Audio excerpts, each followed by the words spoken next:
एक dark reality बताऊं, 90% working professionals अपनी जॉब से खुश नहीं है क्योंकि लाइफ में दिल से जो वो चाहते थे करना वो उन्हें मिला नहीं और अब उन्हें वो जॉब करनी पड़ रही है जो उन्हें पसंद नहीं है क्योंकि घर चलाना है, फैमिली पालनी है। इसका मतलब वो एक रैट रेस में फंस चुके हैं। पर जॉब छोड़ना कोई सॉल्यूशन नहीं है और छोड़ वैसे भी नहीं सकते क्योंकि पैसा तो हमें चाहिए ही चाहिए। तो इसका परमानेंट सॉल्यूशन ये है कि धीरे धीरे सिर्फ एक इनकम सोर्स के ऊपर जो अपनी कंप्लीट डिपेंडेंसी है उसे कम करना और एक सेकंड सोर्स ऑफ इनकम मतलब सेकंड सैलरी अर्न करना। हाय, मैं हूं लोकेश लालवानी और पिछले 13 सालों से मैं फ्रीलांसिंग कर रहा हूं। मैं एक माइक्रोसॉफ्ट सर्टिफाइड ट्रेनर हूं और सैकड़ों कंपनीज में ट्रेनिंग दे चुका हूं। मैं इस एक्सेल बुक का ऑथर भी हूं और साथ में हजारों लोगों को सेकंड सैलरी अर्न करना सिखा चुका हूं। तो इस वीडियो में हम लोग प्रैक्टिकली स्टेप बाय स्टेप समझने वाले हैं कि कैसे आप खुद 2026 में सेकंड सैलरी अर्न करके रैट रेस से निकल सकते हैं। तो सबसे पहले हम लोग समझने वाले हैं कि ये काम एग्जैक्टली है क्या और लोग इससे कितना मंथली सेकंड सैलरी अर्न कर रहे हैं। इसके बाद ये काम हम प्रैक्टिकली समझेंगे step by step with a downloadable practice file. उसके बाद मैं आपको एक होमवर्क भी देने वाला हूं जिसको मैं पर्सनली चेक भी करूंगा और फिर हम लोग समझेंगे कि हमें हमारा पहला क्लाइंट कैसे मिलेगा और वीडियो के एंड में आपको बताऊंगा कि कैसे आपको 1500 रुपए तक का बोनस भी मिल सकता है। तो वीडियो को एंड तक जरूर देखना। Let's start.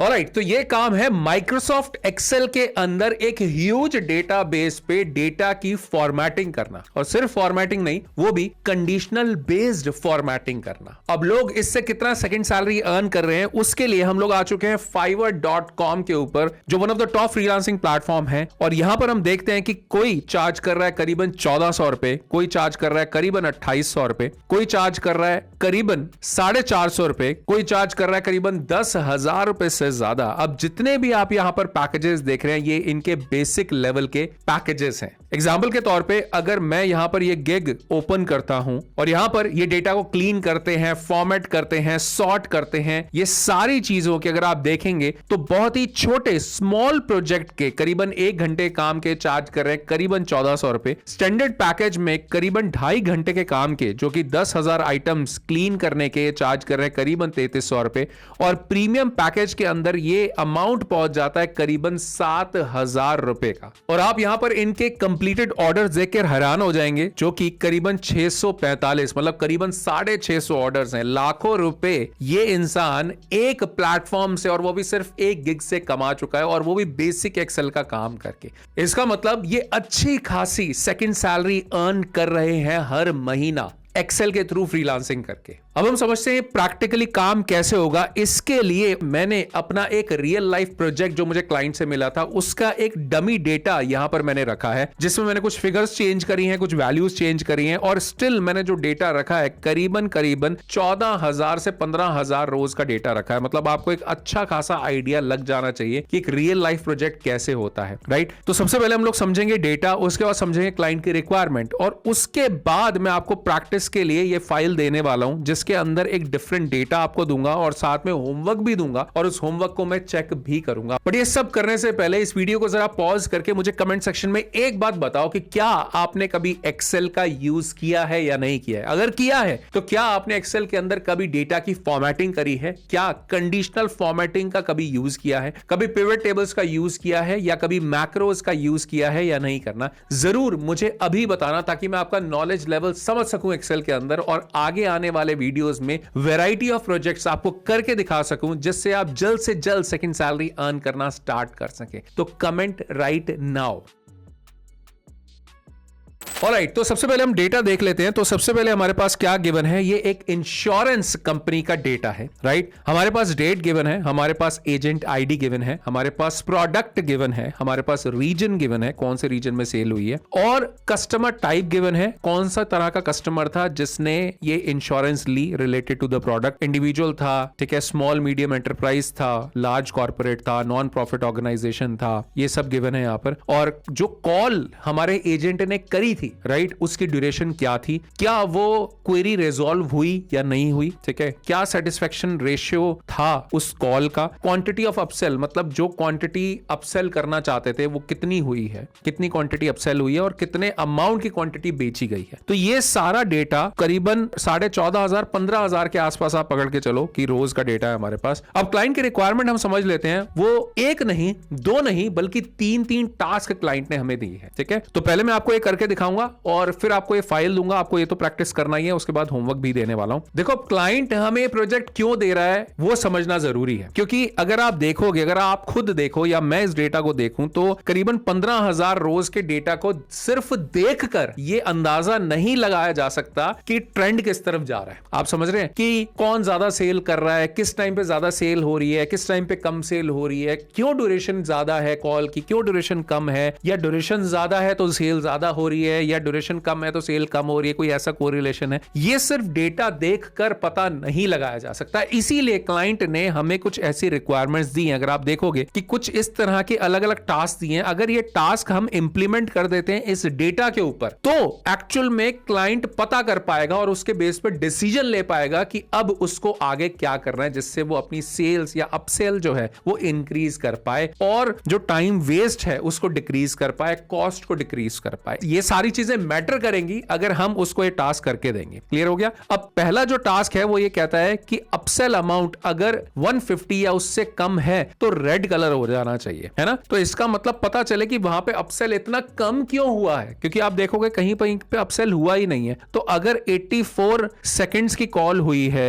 या यहां पे 67 सेकंड की कॉल हुई है, तो यहां पे अपसेल क्यों नहीं है, क्या रीजन है। और यहां पर अगर आप देखोगे तो क्वेरी भी रिजॉल्व हुई है, ठीक है, सेटिस्फेक्शन रेशियो थोड़ा सा कम लग रहा है, तो मे बी वो रीजन है क्या, सेल नहीं हुई है। तो ये सारी चीजों को एक्चुअल में देखने के लिए क्लाइंट कहता है कि हमें अपने डेटा को इस तरह से फॉर्मेट करना है कि सिर्फ देखकर क्लाइंट को पता चल सके कि क्या प्रॉब्लम हुई है या क्या चीज ठीक हुई है। तो इसके लिए इसीलिए वो कहता है कि अपसेल अमाउंट है अगर ये 150 या उससे कम होता है तो रेड कलर में फॉर्मेट हो जाए, मतलब फॉर्मेटिंग होनी चाहिए but based on a condition, and the condition is if it is less than और इक्वल टू 150। अगर ये अमाउंट 150 से 300 के बीच में है तो येलो हो जाए, अगर मोर देन 300 है तो ग्रीन हो जाए। क्लियर हुआ? अब इसके लिए हम लोग क्या करेंगे, सबसे पहले हम लोग जाएंगे यहां पर और जो पहला वाला सेल है उस पे मैं खड़ा होता हूं और control shift down arrow press करता हूं जिससे कि पूरा डेटा सिलेक्शन में आ जाएगा। उसके बाद कंट्रोल बैक स्पेस ताकि सिलेक्शन एज इट इज रहे और हम ऊपर की तरफ आ जाएं। अब यहां पर आने के बाद होम के अंदर कंडीशनल फॉर्मेटिंग ऑप्शन के अंदर हमें जाना है। क्यों conditional formatting? Because as I have already told you, अगर आपको फॉर्मेटिंग करनी है based on a certain condition, formatting मतलब कलर करना, बोल्ड करना, इटैलिक करना, अंडरलाइन करना, बॉर्डर डालना, कुछ भी ये सब चीजें करना, but based on a condition, वो तभी हो जब कोई कंडीशन मेट हो तो हम यूज करते हैं कंडीशनल फॉर्मेटिंग। अब इसके लिए हम लोग क्या करेंगे, हम क्योंकि बात कर रहे हैं कि अगर कोई वैल्यू ग्रेटर देन है, लेस देन है, तो हाईलाइट सेल्स रूल्स जो पहला ऑप्शन है उसी के अंदर आप देखोगे तो पहला ऑप्शन है ग्रेटर देन, उसके बाद है लेस देन, उसके बाद है बिटवीन। तो सबसे पहले हम लोग जाएंगे लेस देन, क्योंकि पहली रिक्वायरमेंट क्या थी कि अगर वैल्यू 150 या उससे कम है तो रेड कलर हो जाए। अगर आप देखोगे ऑटोमेटिकली उसने कुछ पिक कर लिया है जो मैं नहीं चाहिए। अब ये कह रहा है लेस देन, तो कंडीशन हमारी थी लेस देन या इक्वल टू 150, तो इसीलिए हम यहां पे कर देंगे 151। तो 151 क्यों डाला, मतलब 151 से कम क्या रहा, अप टू 150। तो 150 तक जितनी भी वैल्यूज होंगी उसको हम रेड कलर करना चाहते हैं, पिंक कलर नहीं करना चाहते। तो इस ड्रॉप डाउन पे हम लोग आएंगे, कस्टम फॉर्मेट में हम लोग जाएंगे और यहां पर फिल के अंदर जाकर हम एक रेड कलर को चूज कर लेंगे। ओके करेंगे, ओके करेंगे तो आप देखोगे एक सॉलिड रेड कलर यहां पर आ जाएगा। तो जितनी भी वैल्यूज 150 या उससे कम होंगी आप देखोगे वो रेड कलर में आ चुकी हैं। एंड द बेस्ट पार्ट अगर मैं आपको बताऊं, ये जो क्राइटेरिया होता है ना, ये अपडेट होता है, अपडेटेड वैल्यूज के ऊपर लगता है। फॉर एग्जांपल सबसे पहली वैल्यू 170 है, अगर ये कल को चेंज होके 120 हो जाती है, मैं एंटर प्रेस करता हूं तो आप देखोगे ये ऑटोमेटिकली रेड हो जाएगा। या अगर कोई वैल्यू, जैसे यहां पर वैल्यू अगर ये चेंज होके 150 से अबव चली जाती है, लेट्स से 160, तो यहां से कलर हट जाएगा। तो ये इस तरह से इस चीज की बहुत ज्यादा एडवांटेज है और रेड कलर देखने पे, सिर्फ देखने मात्र पे हमारे क्लाइंट को पता चल जाएगा कि यहां पर सेल बहुत कम हुई है। यही रीजन है क्लाइंट चाहता था कि इस तरह की फॉर्मेटिंग करवाना। ठीक है, तो पहला मैंने रूल लगाया। अब इसी डेटा के ऊपर दूसरा रूल लगाते हैं। तो कंट्रोल शिफ्ट डाउन एरो और control backspace, conditional formatting, highlight cells rules. अब जाते हैं हम बिटवीन। बिटवीन कहां से आ जाएगा, 151 और उसके अलावा 300। अब जो भी वैल्यू आप यहां पर डालते हो इसका मतलब वो यहां पर इंक्लूड होती है। मैंने 151 इसलिए डाला है क्योंकि यहां पर बात हो रही थी 150 से अबव की, ठीक है, बट अप टू 300 की, तो 300 इंक्लूड होना चाहिए। और यहां पर हमारे क्लाइंट की रिक्वायरमेंट के हिसाब से आ जाना चाहिए येलो, तो येलो मैंने चूज कर लिया। ये चीज रिपीटेटिव है, ये हमने कर ली। तो आप देखोगे यहां पर ये वैल्यू कलर हो चुकी है, बट कुछ वैल्यूज अभी कलर नहीं है, जैसे 330 है। तो ये कैसे होगा, इसके लिए दोबारा से हमने सिलेक्शन दिया, control backspace, conditional formatting, highlight cells rules, greater than, और ग्रेटर देन के अंदर यहां पर आ जाएगा 300, और इधर आकर हम लोग जाएंगे कस्टम फॉर्मेट के अंदर और यहां पर चूज कर लेंगे green colour, okay, again okay. तो आप देखोगे यहां पर सारे के सारे वैल्यूज जो कि अबव 300 होंगे वो यहां पर ग्रीन कलर में आ गए। अगर आप चाहो तो ऊपर फिल्टर लगा सकते हो कंट्रोल शिफ्ट एल प्रेस करके, और यहां पर इस ड्रॉप डाउन में अगर आप देखोगे तो फिल्टर बाय कलर भी ऑप्शन इनेबल हो चुका होगा क्योंकि सेल्स में कलर है। और आप जैसे ग्रीन कलर को चूज करते हो तो जितनी भी वैल्यूज अबव 300 हैं या ग्रीन कलर में है वो यहां पर हाईलाइट होकर हमारे पास आ जाएंगी और फिल्टर होकर आ जाएंगी। और अगर आप देखोगे बॉटम लेफ्ट कॉर्नर में तो 154 ऑफ 14,832 रिकॉर्ड्स फाउंड, इतना इफेक्टिव फीचर है, मजा आ जाता है इस तरह के फीचर्स यूज करने पे। तो मैं इसको फिल्टर आउट दोबारा से कर देता हूं कंट्रोल शिफ्ट एल प्रेस करके ताकि फिल्टर हट जाए। तो इस तरह से हमने अपने क्लाइंट का पहला टास्क कंप्लीट कर दिया है। अब हम चलते हैं अपने दूसरे टास्क की तरफ, बट उससे पहले please give me a thumbs up on to this video. बहुत मेहनत लगती है ऐसे वीडियोस बनाने में, पर्पस ये है कि आप जल्द से जल्द सेकंड सैलरी अर्न कर पाए। तो give me a thumbs up on to this video, thank you so much. और अगर आपके माइंड में क्वेश्चन आता है क्या हम इसको अपने फोन के थ्रू कर सकते हैं, क्योंकि हमारे पास लैपटॉप या कंप्यूटर नहीं है, बिल्कुल आप अपने फोन के थ्रू कर सकते हैं। फोन के अंदर एक्सेल का यूज करके इस तरह के प्रोजेक्ट भी आप कर सकते हैं। थोड़ा टाइम ज्यादा लगता है बट डेफिनेटली आप कर पाएंगे। तो इसको मैं कर देता हूं ग्रीन कलर में, इसका मतलब ये काम हमारा हो चुका है। नेक्स्ट वाला टास्क जो है apply heat map to satisfaction ratio column. Heat map क्या होता है, बड़ा इंटरेस्टिंग फीचर है, मैंने प्रैक्टिकली बहुत जगह यूज किया है और बहुत कम लोगों को ये चीजें पता होती हैं। सबसे पहली बात क्या है, हमें सेटिस्फेक्शन रेशियो वाले कॉलम के ऊपर हीट मैप अप्लाई करना है। तो पहले तो मैं डेटा को सिलेक्शन कर देता हूं, control shift down arrow, control back space. Second जो ऑप्शन आता है, सेकंड बात जो हमें करनी है, हीट मैप का मतलब क्या हुआ, आप जो नाम सजेस्ट कर रहा है हीट मैप, मतलब जैसे जैसे हीट बढ़ती चली जाए तो वो हाईलाइट होता चला जाए। इसका मतलब ये है कि जहां पर सेटिस्फेक्शन रेशियो कम है इसका मतलब वो चीज गलत है, तो वो हीट वाली बात हो गई। मतलब नेगेटिव को हीट से कोरिलेट किया जाता है एक तरह से, ठीक है ना। तो बेसिकली क्या हुआ कि जहां पर सेटिस्फेक्शन रेशियो जैसे जैसे कम होता जा रहा है वो हम चाहेंगे कि ज्यादा से ज्यादा रेड कलर में होता जाए, डार्क रेड कलर में होता जाए। और जहां जहां सेटिस्फेक्शन रेशियो ज्यादा है इसका मतलब हमारा जो क्लाइंट है सेटिस्फाइड होता जा रहा है। जितना ज्यादा सेटिस्फाइड है उतना ज्यादा हाईलाइट ना हो, उतनी ज्यादा हीट कम हो, उतना ज्यादा रेड कलर कम हो या ना हो, ठीक है। तो बहुत इजी है, हमने इसको सिलेक्शन दिया, होम के अंदर कंडीशनल फॉर्मेटिंग के अंदर गए और यहां पर अगर आप एक ऑप्शन देखोगे कलर स्केल का, ये बेसिकली इसके अंदर होता है हमारे पास हीट मैप। और यहां पर आप कोई भी ऑप्शन चूज कर सकते हो, कई सारे ऑप्शन है, जैसे ग्रीन से लेकर रेड में भी जा सकते हो। नहीं तो हीट मैप के लिए जो एक्चुअली यूज किया जाता है वो होता है व्हाइट टू रेड की तरफ, ठीक है। जैसे मैं इसके ऊपर क्लिक करता हूं तो आप देखोगे जितना जितना नंबर कम होता जा रहा है, मतलब आपका जो सेटिस्फेक्शन रेशियो है वो जितना कम होता जा रहा है उतना ही ज्यादा वो डार्क कलर में आपको दिखेगा, और जितना ज्यादा सेटिस्फेक्शन रेशियो है वो उतना व्हाइट कलर की तरफ जा रहा है। This is what we call a heat map, ठीक है।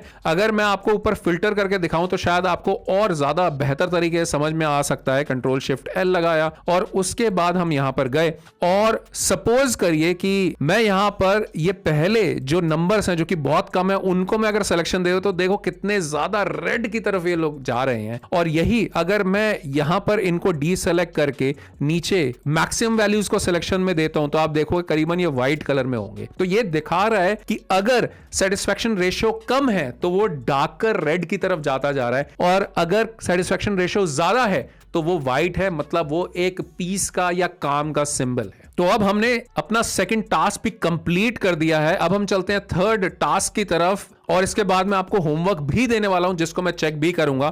तो थर्ड टास्क आता है हमारा highlight the entire row where resolved status is no. ये थोड़ा सा ट्रिकी है, चैलेंजिंग है, इसमें एक फॉर्मूला लगाना पड़ेगा। बट देखो अगर आपको सेकंड सैलरी अर्न करनी है तो इतनी मेहनत करनी पड़ेगी, ठीक है।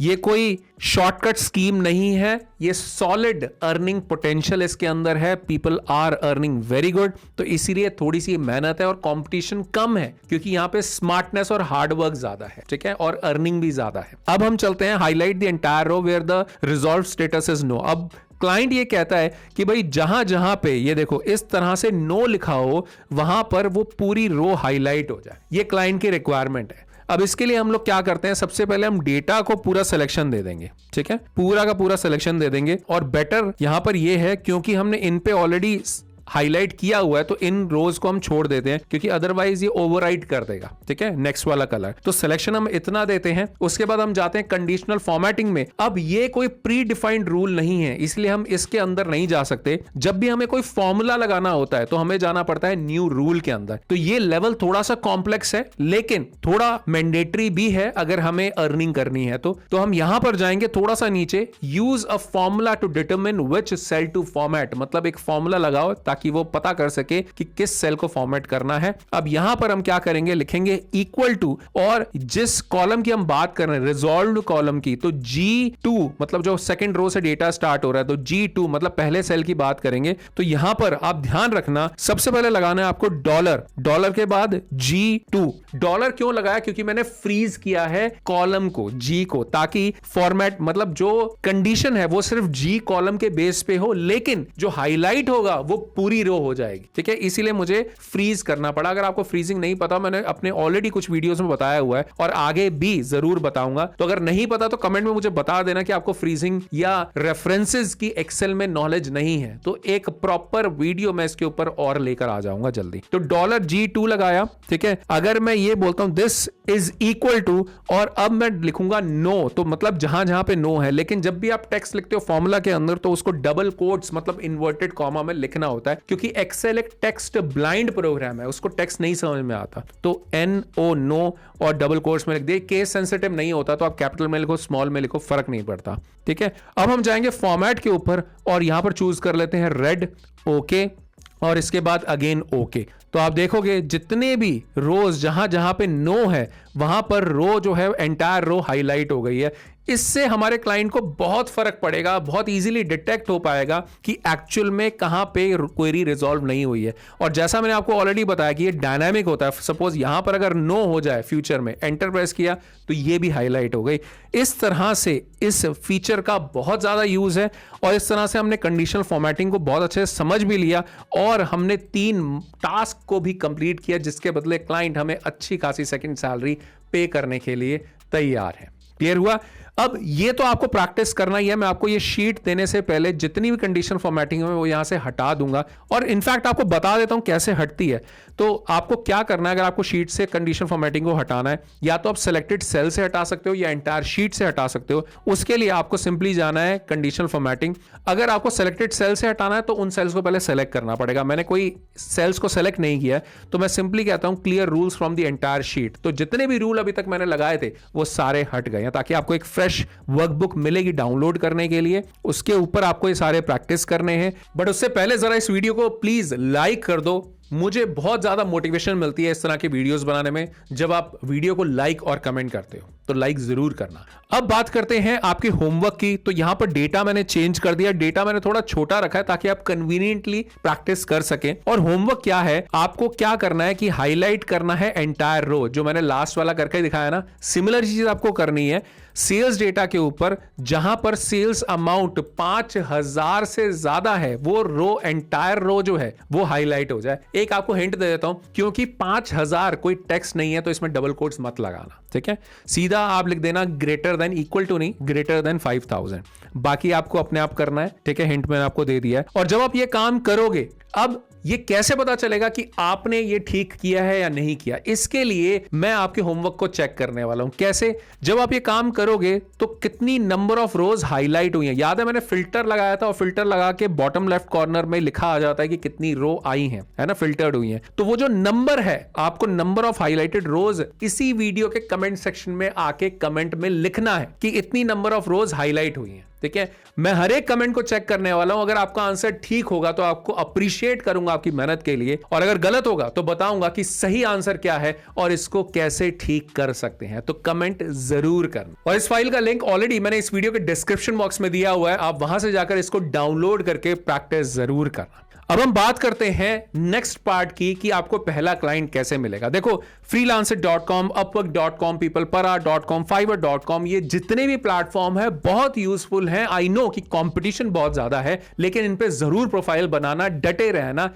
आज नहीं तो कल इस पे क्लाइंट जरूर मिलेगा, क्योंकि इसमें अर्निंग पोटेंशियल बहुत अच्छी है, बहुत अच्छा फ्यूचर है इसमें। लेकिन जब तक आपको इन प्लेटफॉर्म से क्लाइंट नहीं मिलता, आपको हाथ पे हाथ रखकर बैठना नहीं है। आपको करना क्या है, अपने जो भी आप प्राइमरी काम करते हो, जॉब करते हो, स्टूडेंट हो, गवर्नमेंट एग्जाम की तैयारी कर रहे हो, तो दिन में 1 से 1.5 घंटा निकालकर जो लोकल मार्केट आपके यहां पर है, वहां पर छोटे छोटे बिजनेसेस को रीच आउट करना है। इसके अलावा अगर आप नहीं जा सकते तो सुलेखा या जस्ट डायल पे जाकर रीच आउट करना है और वहां से पहला क्लाइंट लेने की कोशिश करनी है, ताकि आपको जल्द से जल्द पहला क्लाइंट मिल सके। बट आई नो अभी भी आपके माइंड में बहुत सारे क्वेश्चंस होते हैं कि जब मुझे पहला क्लाइंट मिलेगा तो हम उससे कैसे बात करेंगे, कैसे उसके काम को समझेंगे, कैसे काम सबमिट करेंगे, कैसे हम उससे पेमेंट लेंगे, कैसे हम क्लाइंट से रिव्यूज डलवाएंगे। इन सारे क्वेश्चंस का आंसर डिटेल में करने के लिए और साथ में कुछ और रियल लाइफ प्रोजेक्ट्स आपको करके दिखाने के लिए मैं एक online free second salary building master class रखने वाला हूं। And the best part about this master class, इसको ज्वाइन करने पे मैं आपको बोनस भी देता हूं वर्थ ₹1500, जो मेरी बेस्ट सेलिंग ई बुक है, जो आपको मिलेगी बिल्कुल free upon joining this free session. इस फ्री सेशन को ज्वाइन करने का लिंक नीचे डिस्क्रिप्शन में और फर्स्ट कमेंट में गिवन है, या इस QR कोड को स्कैन करके भी आप इस फ्री सेशन को ज्वाइन कर सकते हो। पर क्योंकि ये सेशन ऑनलाइन है और फ्री है, इसीलिए इसकी सीट्स लिमिटेड है। तो अगर आप सीरियस हो 2026 में सेकंड सैलरी अर्न करने के लिए, तभी इस सेशन को ज्वाइन करना, अदरवाइज प्लीज किसी और की सीट बर्बाद मत करना। Thank you so much for watching this video. मेहनत करते रहो, आगे बढ़ते रहो। तो मेहनत करके इस फाइल को डाउनलोड करके, प्रैक्टिस करके, होमवर्क करके कमेंट में आंसर जरूर करना, और मैं आपका इस फ्री मास्टर क्लास में वेट कर रहा हूं।